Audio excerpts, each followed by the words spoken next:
Ngayong araw guys, sinamahan ako ng aking girl best friend na magpa-enroll sa eskwelahan. Ay aba, matik na yan, campus crush na naman tayo ngayong pasukan. Bala ko sanang hindi na lang magpa-enroll, pero mas iniisip ko kasi ang kapakanan ng mga kababaihan. Alam ko kasing gustong gusto na nila akong makita sa eskwelahan. Kaya ayun, nagpasama na lang ako sa aking girl best friend na magpa-enroll.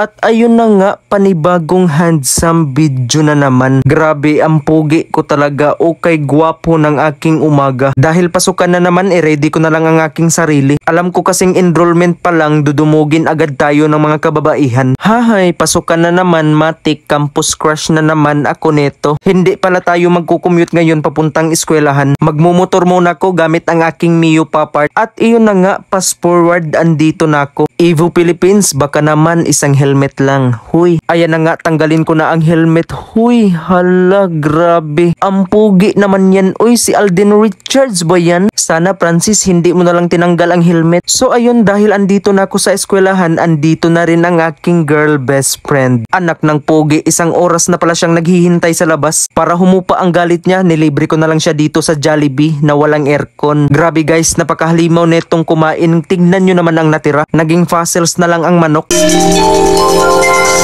Mahal kong Maynila, sa'yo'y hindi mawawala.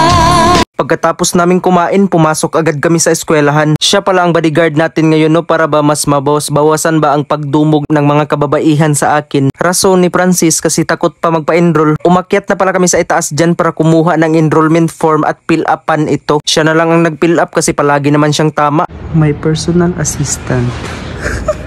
Bawal maingay kasi andito kami sa library. Ayan, pinapayuhan niya ako dyan na dapat Francis, mag-aral ka ng mabuti, stay pogi, ganyan-ganyan.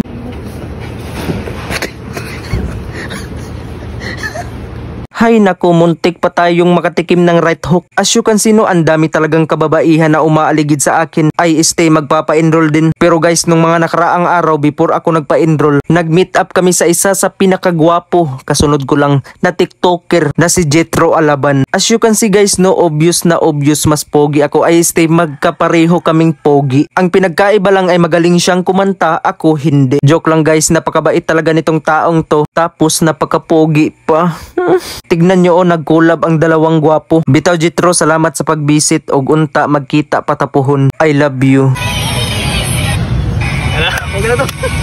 At so ayun, balik tayo sa pagpapa-enroll. Napunta din kami sa clinic para i-check ang aking pagiging gwapo. Kung normal lang ba or abnormal na ba to.